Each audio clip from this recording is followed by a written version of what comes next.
Hey everyone, Retire on Dividends here. I'm back to make another update to how to retire on YMAX video. And the reason I'm redoing this is because the first time around, when I did make the video, YMAX, it was only out a few months or so. So obviously, people said, wait till it's out at least a year, right? Wait till it's out until X amount of time. So here we are now. YMAX has been out over a year. So what I'm going to do is I'm going to, use the data as of exactly 1 year, or from, launch date to to that date this year. So if I go through the website, you can see the fund inception shows January 16th, 2024. So obviously today, as I make this video, it is January 19th, but we will go, up to the 16th or the 17th, I believe I did, because how Google Sheets works. But anyway, so if you're wondering what YMAX is, basically it's a fund of funds for the YieldMax funds. So if you're not familiar with YieldMax, YieldMax offers various covered call ETF funds on individual underlying stocks. Now, they offer, maybe 27 or so. I believe that's the current number, or 28. So what they do, what YMAX is it basically owns all of them, and they have an equal allocation of all of them. So, it's, I'll say, a more, well diversified option versus owning, because when you own an individual one, like Tesla, for example, your risk is on one underlying. When you own YMAX, your risk is on many, many underlyings, like we said, 27, 28 or so. So when I first made the YMAX video, one thing to understand too is they were paying monthly at that time. They were paying once a month. But since then, they actually decided to change and go weekly. So that's, one of the bigger changes that they did make. And it's going to affect the way I make the calculation. You'll know that on the spreadsheet. So, obviously before I get to the spreadsheet too, I just wanted to show you the size of the fund, current net asset value, or assets under management, right? 744 mil. So obviously this fund is pretty big and it's still growing. And I could show you the holdings real quick. Obviously, the holdings are just going to reflect the various funds. So you can go to their website, you hit download holdings, and you can kind of see, what funds they own. Like ABNY is one of the funds, AIYY. And then you see the weighting, to the right, 3%. Everything's essentially 3 point something percent. So, and then they, as new funds launch, like Marrow, for example, that fund launched not that long ago. Once they make a payment, which they did, and once they redo the allocation, that fund will be added to the YMAX umbrella, and then so on and so forth. So as they add more funds, YMAX will then become even more diversified. So, and I think actually that makes it a pretty good fund. Unfortunately, though, it can have some really crap funds in there, like Murney, for example. So, there's not many crappy ones, though, which is the good thing. But, overall, it's been pretty damn good. All right, so that's YMAX. And now that you know about YMAX, let's get to the spreadsheet. So if I click on the spreadsheet, the first thing I want to go over is, because if we want to retire on YMAX, it's all about the distributions, right? So in the past, obviously, I used to, track the distributions, and they paid monthly. So you can see 53 cents, 56 cents. Okay, right? And then they switched on September 18th, they started paying weekly. So obviously, they went from 59 cents to 22 cents, and then 22 cents, and then 20 cents, and then 17 cents. So obviously, now I'm tracking them and calculating the annualized yield more so based on the weekly. And one thing to note is the yield, it went from like 30 to 40, all the way up to 60. 1 month it went up to 86, but keep in mind, in the beginning, they did not have all that crypto exposure, right? They got Marrow, right? They got, well, maybe they had Misty and Coney. But still, now I feel like they have Bitto, Marrow, or, they have, not Bitto, Ybit. I feel like there's a lot more implied volatility within the YMAX umbrella, which is why they're able to pay more. So yeah, anyway, so what I do is I type in the various distributions just to get the yield, obviously, and the distribution amount. So in total, YMAX has paid out, again, I took the distributions from inception. The first distribution they paid was February 14th. And then the latest distribution I took is for January 15th, because again, I'm covering 1 year up to the 16th or 17th. I think I did the 17th. So obviously the 15th falls within that time frame. So from there to there, it paid at $7.92, and it had an average yield of 51%. So I'm going to use those numbers. Keep those numbers in your mind, but as we get to the calculation spreadsheet. So this is where all the magic happens. First, we'll talk about what's to the left here.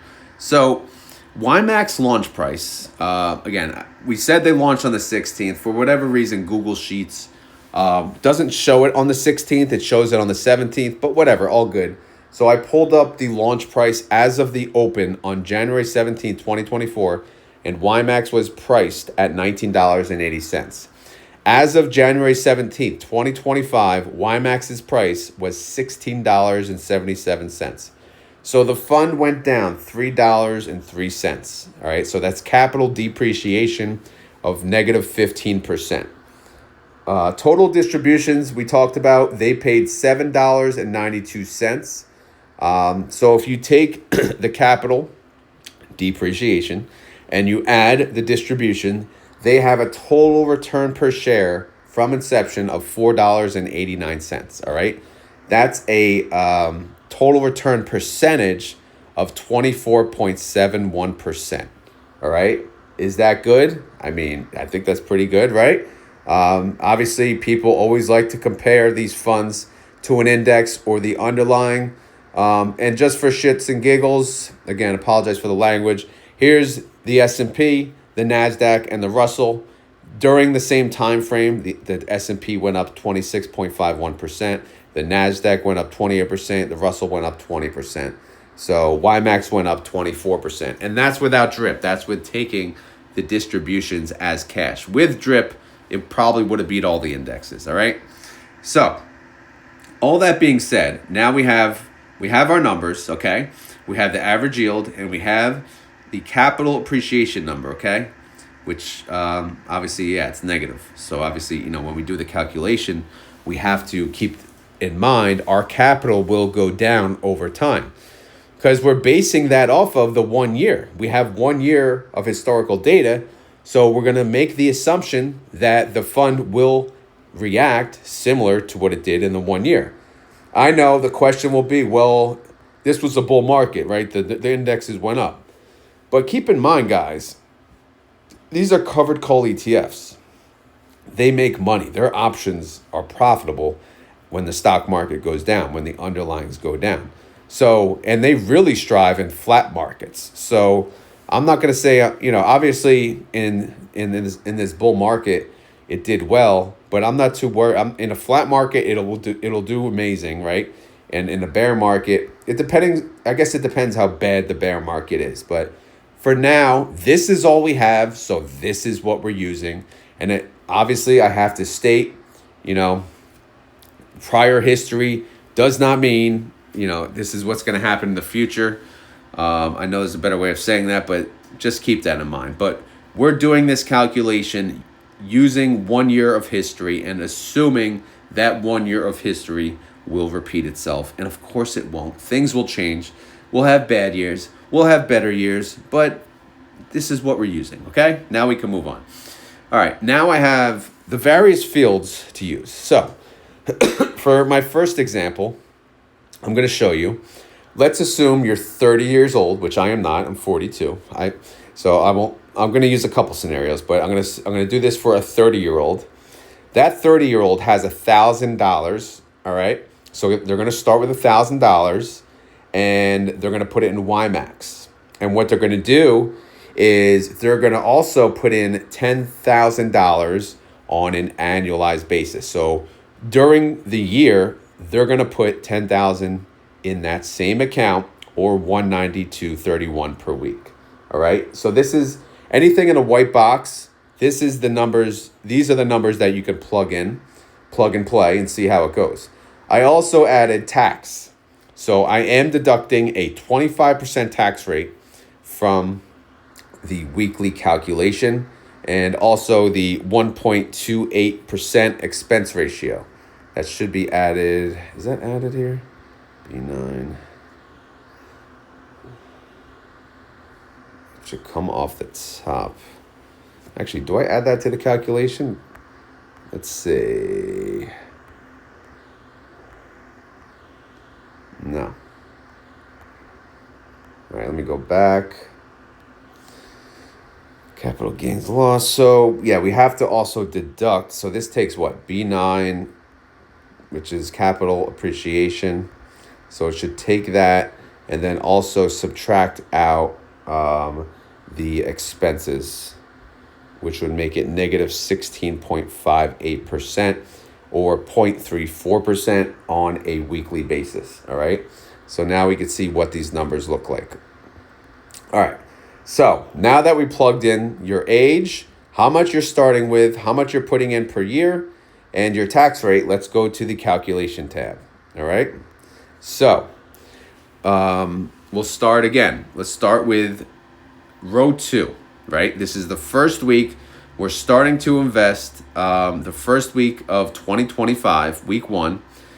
We have $1,000 in capital. Again, we're going to contribute $192 per week, which in the end, comes to about $10,000 per year. Right off the bat, we're making about $987 per week, $42.78 per month, and $513 on an annualized basis. So what this calculation does, if you look, it will take the capital. So if I'll click the next row, it'll show you. It'll take G2, which is capital. It'll add I2, which is the weekly income. It'll add the $987 you collected for that week. It'll also add L2, which is capital depreciation, right? It'll add H2, which is your contribution, not 192.31, and it'll subtract out M2, which are your taxes. All right. Again, we're calculating 25% of the weekly income, right? 25% of whatever you're making. But also keep in mind, some of this, could be not taxable. It could be return of capital, which means, guess what? There will be no tax on it. But right now we're just using a hypothetical 25%, and that's what it's doing. So it's running the numbers as we go down. And if you look at column C, that shows the week number, week 1, week 2, blah, blah, blah. So for the first full year, obviously we get to 52 weeks. That's where the year ends, right? So anything in red, I track on the other sheet, end of year 1, so I track the numbers. And then end of year 5, I track the numbers, okay? So I'm not going to show you on this sheet because it gets confusing, but this is where all the action happens. I just want to show you how the spreadsheet works. And the reason I want to show you how the spreadsheet works is because I'm going to share this with you guys once I post this video. And you guys, hopefully you watch the video, and then obviously, I'll show you where it is on the Discord. All right. So that being said, let's get to the fun part. Here's the fun part. So now, at the end of year 1, your annual income will be $6,196.57. Your monthly income will be $516, weekly $119, daily $16.98. And at that point, you'll be still 30 years old because it's the end of the year, right? But then, again, this is where it gets interesting, right? Year 5, year 10, year 15, year 20. This is all assuming 100% dividend reinvestment. And I know a lot of people don't do that. But again, I'm just doing this calculation as if you did, okay? So year 5, you'd be making, 5 years later, $45,000 per year, almost $46,000. That's $3,800 a month. Right? So a 30-year-old who's now 34, almost 35, pulling in $45,000 a year. And all they're doing is, they shelled out $1,000, right? And they're just depositing $192 per week, right? harmless. If they do that for 10 years, but in the 10th year, again, assuming all things are equal, they'd be making $173,000 per year. Are you kidding me? $14,000 a month? Man, oh man, that's some freaking nice money. So that's some passive income. Now, year 15 and year 20, it gets completely out of hand. Year 15, we're showing $530,000 per year. At 44 years old, you're making a passive income of $530,000. Yeah, you can retire. You can retire, live like a king anywhere, probably anywhere.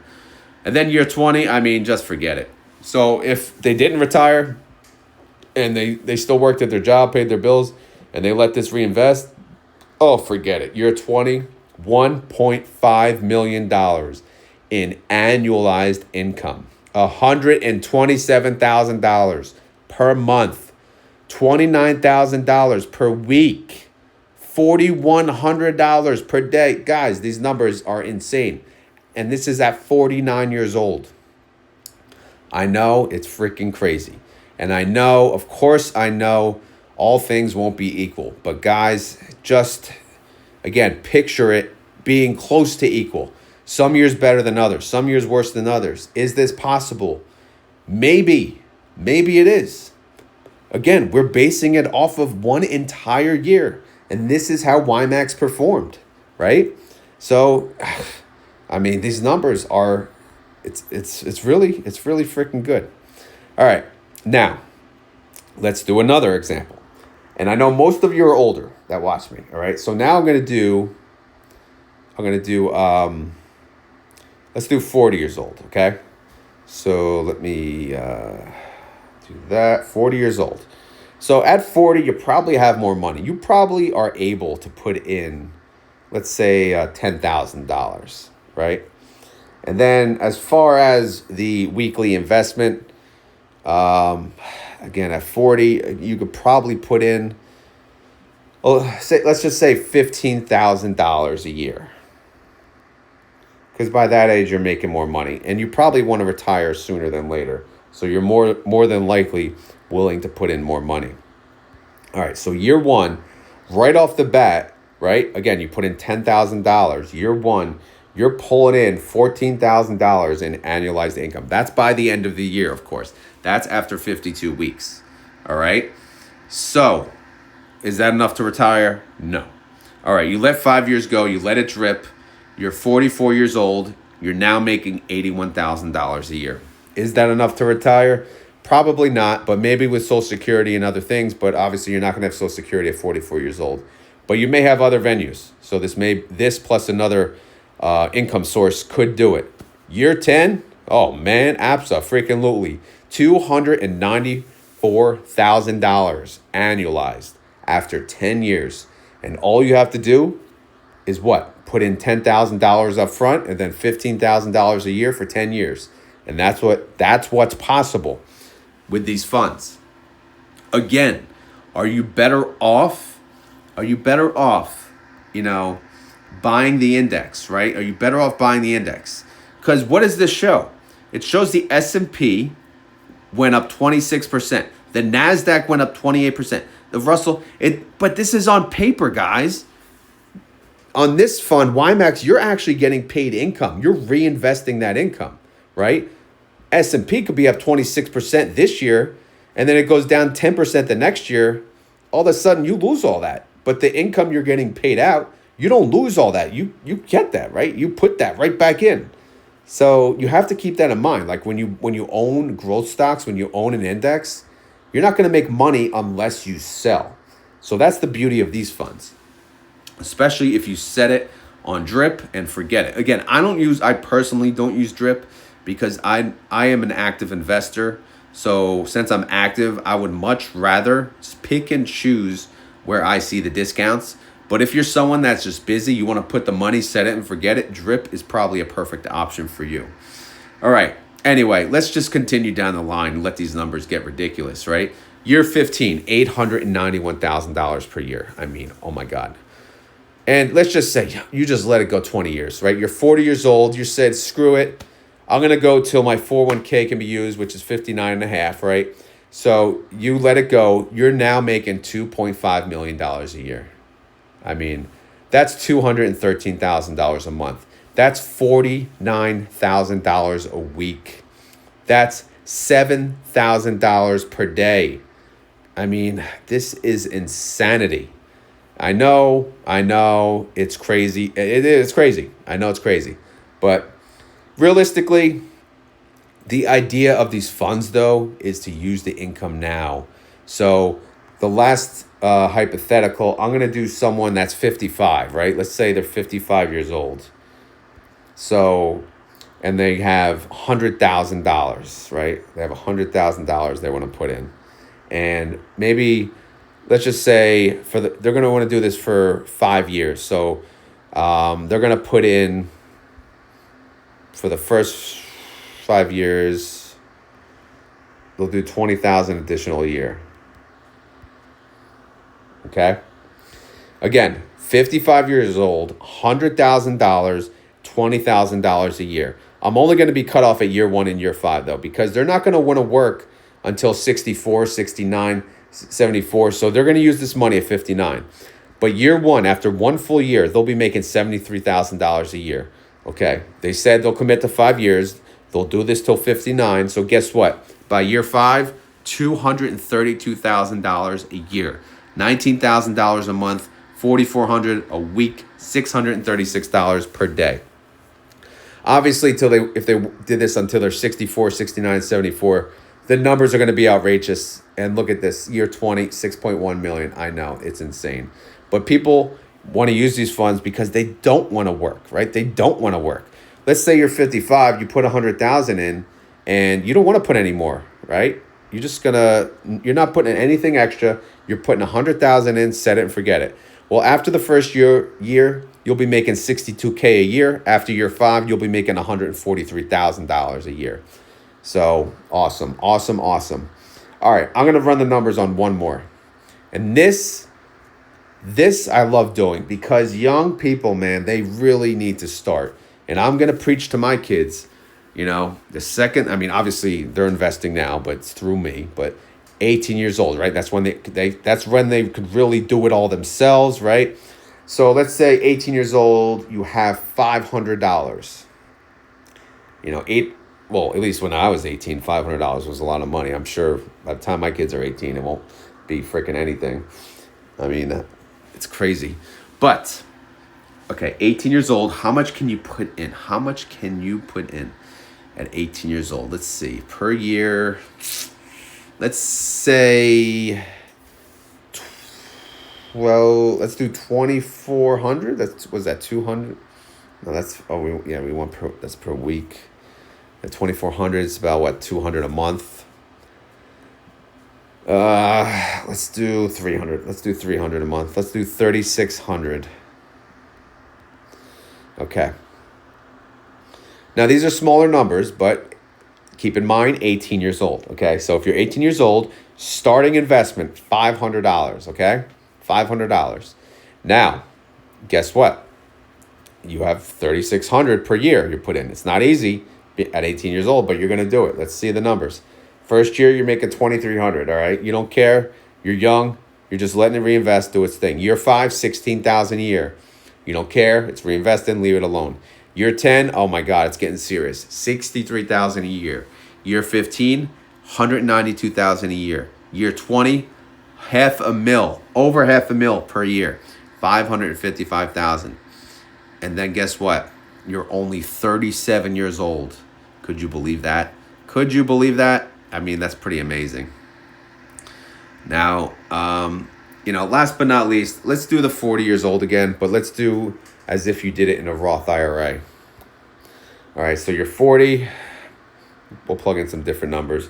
You got $50,000, and you're going to put in about $25,000 per year, right? You want to speed the process up, and your tax rate is 0 because you're doing this all in a Roth IRA, okay? So look how the numbers are, jump up drastically. Year 1, and keep in mind, you're going to do this till 59 and a half because it's in a Roth IRA. So you're doing this for 20 years. and you're just setting it and forgetting it. Year one, $50K a year. Year five, $298,000 a year. Year 10, $1.75 million a year. Year 15, $9.4 million a year. Year 20, $50 million a year. That's just comical. $4.1 million per month, $966,000 per week, $137,000 per day. Guys, these numbers are outrageous. But this is the power of compounding. This is the power of time. Again, obviously, yeah, we're going to go through some bearish markets. There's going to be events where the stock market will tank. We can't predict that. We can't assume that. But during that time, you have to also keep in mind, you're also reinvesting everything during that exact time frame. And of course, I always tell people, when you retire, you are going to want to at least reinvest a portion of that. Obviously, if you're making $50 million a year, you don't really have to, right? You can just freaking let that thing ride. But your income will most likely decrease in time because as you've seen, the capital decreases in time for these funds. So yeah, you'll be starting off at 50 mil, but you'll go down to 48, 45, right, in due time. Which, again, at that point, you won't give a crap, right? So, but I always think it's safe, better to be safe than sorry to, assume you're going to reinvest a portion of that money. All right. Now, that's pretty much it, honestly. But as I'm making this, I'm thinking people want to spend some now. People want to use the money now. So maybe I will make a follow-up video adding some additional pieces of information, which would include what percent or what amount you are spending, what amount you're reinvesting from day one, right? From day one. Because as you guys know, I use my YMAX dividends to help pay for my car, help pay for this, help pay for that. And it's been working, right? But I don't know. Anyway, I wanted to remake this video since we had 1 full year worth of data. And I wanted you guys to see the numbers. Yes, it's down in price. So if you just look at the stock price, 1980 to 1677, you're like, oh my God, that's horrible, right? That's horrible. But wait, they paid out $7.92 in distribution. So hold up. Total return, 24%. Is that horrible? Not quite. Not quite. So again, some people hate these funds. This is a love-hate thing. I think YMAX, to me personally, my opinion, it's a great fund. YMAG is also a great fund. They're both great. And they're both like kind of in the same ballpark. So I can make a future YMAG video. Of course, one thing I'm thinking about is redoing Roundhill as well. I know I have the funds checklist. I did make YMAX, Misty, a couple of these others. But, again, I just think it's really, really amazing when you draw this out, right? When you actually run the numbers of how much you want to put in, how much you can put in, and if you let it reinvest, like the power of compounding, it's truly unreal. Literally unreal, right? It feels that way. But is it possible? Who knows? I'm in for the ride, right? Hopefully it is. I'm doing more than YMAX, that's for sure. But again, this is just YMAX and how to retire on YMAX, because a lot of people, they don't want to do options themselves. They don't want to be buying this, buying that, buying the other thing. They want to just buy one thing and get paid weekly. And YMAX is that. It is just that. So I was very happy to redo this video, and I'm very, very impressed with the numbers. So as always, this is not financial advice, guys. I am not a financial advisor. This video is for fun and entertainment. So hopefully you had fun. Hopefully you're entertained. If not, we will try again on the next one. Yes, there will be more how to retire on. I know I haven't made these videos in a while, but it is a big hit, and I got to get back into it now that some of these funds have been a year old, because I do think at least a 1 year is a good, a better idea. So Misty's coming up on 1 year, I think next month. So I'll probably do one on Misty next month, and then we'll take it from there. All right. Let me know what you guys think of this video. Did it help? Did it hurt? Do you not believe it? Let me know. Also, obviously, you guys are going to probably, I'm sure, let me know what other funds you want me to cover. But feel free to, leave that down below. And of course, like I said, I will share this spreadsheet by the time or after this video does post, or after this video ends, after I post it. The spreadsheet will be in the Discord under, I don't know, one of the spreadsheet tabs. I forget the name of it. So you guys can take it from there. Do whatever the heck you please. Right? It'll be a copy of it, obviously. So you can take that copy, save it to your phone, and type in all the hypotheticals you want. Right? You can make the capital loss higher if you want, because if you don't trust it, right? So again, down 15%, and it still pays out pretty damn good, right? Because again, it's their distribution, their yield, their average yield is 51%. I mean, it's pretty good stuff. All right. If I screwed up anything in your eyes, let me know in the comments, of course, and I will adjust it. Hopefully I didn't. I feel like I did everything. If you have any other questions or concerns, leave them down in the comments below. Outside of that, that's pretty much it. But I just want to say, if you guys enjoy this content, please hit the like button. That's the best way to show me. Or if you want to help out the channel further, you can just share this video. Share it everywhere, right? Share it every retirement retirement group you're in, high yield dividend, low yield dividend, wherever. That's how you help the channel. Not me doing it. Again, I did that in my early days trying to grow my channel. But now I got you guys. You guys are all good people. You support my channel, and I do greatly appreciate it. But again, I'm just, if you were wondering how to help, that's how you do it. Word of mouth is the best. All right, I think I'm done yapping. But again, this was a video of how to retire on YMAX. Can you retire on YMAX? I certainly think so. Obviously, I'm not a financial advisor. I think I said this already. This is not financial advice. Please do your own research. I'm not a tax advisor. Please consult a tax professional, of course. All right, guys, I'll let it end there. And I just want to say thank you for watching and have a great day. Later.